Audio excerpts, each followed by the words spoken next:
अस्सलाम वालेकुम जी, this is Mohammad Afaq and I am a qualified chartered accountant from institute of chartered accountants of Pakistan. मैंने एक सीरीज बनाने की कोशिश की है कैफ क्वालिफाइड स्टूडेंट्स के लिए जो कि आर्टिकलशिप ढूंढ रहे हैं, एक आर्टिकलशिप की इंडक्शन की गाइड के हवाले से, और ये वीडियो उसी सीरीज का हिस्सा है। अगर आपने इससे पिछली वीडियोस अभी सीरीज की नहीं देखी तो उसको लाजमी देख लीजिएगा। इस वीडियो में हम ये बात करने वाले हैं कि आपको किस तरह की फर्म ज्वाइन करने चाहिए। आया कि आपको बिग 10, बिग 4, एसएमपीज में जाना चाहिए, नॉन क्यूसीआर रेटेड फर्म्स में जाना चाहिए, किस तरह की फर्म्स में आपको जाना चाहिए। तो अगर हम अपनी डिस्कशन को स्टार्ट करें तो सबसे पहली बात हम एक चीज डिसाइड कर लेते हैं कि आपको आर्टिकलशिप किसी ऐसी फर्म से करनी है जिसके पास आई कैप की क्यूसीआर यानी कि क्वालिटी कंट्रोल रिव्यू की रेटिंग मौजूद हो। इससे मिनिमम आप कोशिश करें कि आप ना सेटल करें। मिनिमम ये है कि आई कैप ये कहता है कि आपने क्यूसीआर रेटेड फर्म होनी चाहिए जहां से आपने आर्टिकल्स करने हैं। अच्छा, इसके बाद हम अगली बात पे आ जाते हैं। एक बजवर्ड यूज होता है बिग 4 का या बिग 10 का। बिग 4 क्या है? बिग 4 असल में दुनिया की अकाउंटिंग की दुनिया की सबसे बड़ी चार फर्म्स यानी कि पीडब्ल्यूसी, केपीएमजी, ईवाई और डिलॉयट, ये चार फर्म्स हैं जो दुनिया की सबसे बड़ी चार अकाउंटिंग फर्म्स हैं। बेसिकली ये अकाउंटिंग के ब्रांड्स हैं। इसके अलावा भी कुछ ब्रांड्स एग्जिस्ट करते हैं, जैसे क्रो है, जैसे कि आपके पास बेकर टिली आ जाती है, जैसे कि आपके पास आरएसएम आ जाती है। तो इस तरह के डिफरेंट ब्रांड्स हैं अकाउंटिंग की दुनिया के जो एग्जिस्ट करते हैं। तो चार जो हैं वो बिग 4 हैं। उसके अलावा जो बिग 10 में आ जाते हैं वो डिफरेंट होते हैं। तो क्या बिग 4 से आर्टिकल्स करने चाहिए? जी हाँ। आपकी पहली कोशिश ये होनी चाहिए कि आप किसी ना किसी तरह से अपने आप को बिग 4 में एंटर करवा लो, बिग 4 में अपनी इंडक्शन करवा लो। कैसे करवानी है इसके ऊपर हम फिर किसी वीडियो में बात करेंगे, इसके ऊपर प्रॉपर डिटेल के साथ डिस्कशन करेंगे। लेकिन क्या बिग 4 मैटर करता है इन द लॉन्ग रन? बिल्कुल करता है, एब्सोल्युटली इट मैटर्स। अच्छा, अगर हम बिग 4 में नहीं जा पाते तो फिर क्या करना चाहिए? फिर हमारी कोशिश ये होनी चाहिए कि हम एटलीस्ट बिग 10 के अंदर एंटर हो जाए। बिग 10 के अंदर क्यों? क्योंकि वो भी ब्रांड्स हैं और उनकी भी जो ग्लोबल रिकग्निशन है वो बहुत ज्यादा होती है।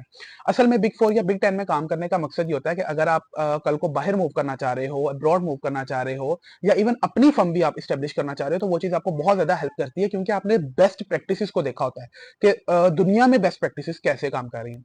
इसके अलावा हमारे पास आ जाती हैं कैटेगरी ए, कैटेगरी बी और कैटेगरी सी की फर्म्स। मैं ये बताता चलूं कि अगर तो आपने टैक्स के अंदर आप अपना फ्यूचर्स देख रहे हो और अगर आपने टैक्स में आर्टिकल्स करने हैं तो फिर ये कैटेगरी मैटर नहीं करती, क्योंकि ये जो कैटेगरी है ये state bank of Pakistan SBP का जो पैनल ऑफ ऑडिटर्स है ये उसकी रेटिंग होती है।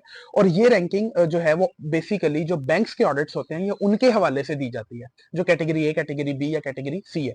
तो कैटेगरी सिर्फ तब मैटर करती है अगर आपने ऑडिट के अंदर अपना फ्यूचर देखना है। अगर आप टैक्स में अपना फ्यूचर देख रहे हो या आपको पहले से पता है कि आपने अपने जो आर्टिकल्स हैं वो टैक्स में करने हैं, पोस्ट आर्टिकल्स जॉब भी टैक्स में करनी है, या कल को आपने एक टैक्स कंसल्टेंट ही बनना है, तो फिर ये जो कैटेगरी है ये मैटर नहीं करेगी।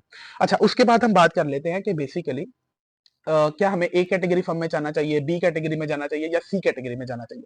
सबसे पहली कोशिश हमारी क्या होगी कि हम बिग 4 में लैंड करें। बिग 4 में हम नहीं जा पा रहे, कोशिश होगी बिग 10 में लैंड कर जाएं। बिग 10 भी हमें नहीं मिल रही, हमारी कोशिश होनी चाहिए कि हम ए कैटेगरी को पकड़ लें। ए कैटेगरी को पकड़ने का मकसद क्या है? ताकि हमें अच्छी से अच्छी प्रैक्टिस सीखने को मिल जाए। ए कैटेगरी में भी नहीं हो रहा तो बी कैटेगरी नहीं तो सी कैटेगरी, दैट इज फाइन। इसमें कोई मसले वाली बात नहीं है। अच्छा, उसमें क्या होता है, उसके बाद कुछ ऐसी फर्म्स आ जाती हैं जिनको अभी तक स्टेट बैंक ऑफ पाकिस्तान का जो पैनल ऑफ ऑडिटर्स है उसकी तरफ से रैंकिंग नहीं मिली। ऐसी फर्म्स एग्जिस्ट करती हैं जो क्यूसीआर रेटिंग रखती हैं, लेकिन उनके पास एसबीपी की, स्टेट बैंक ऑफ पाकिस्तान की रेटिंग नहीं है। क्या इस तरह की फर्म से आर्टिकल्स कर लेना ठीक है? क्या is it worthwhile, is it okay? अगर तो आपको और कहीं आर्टिकल्स नहीं मिल रहे, अगर आपको और कहीं अपॉर्चुनिटी नहीं मिल रही, तो फिर ठीक है।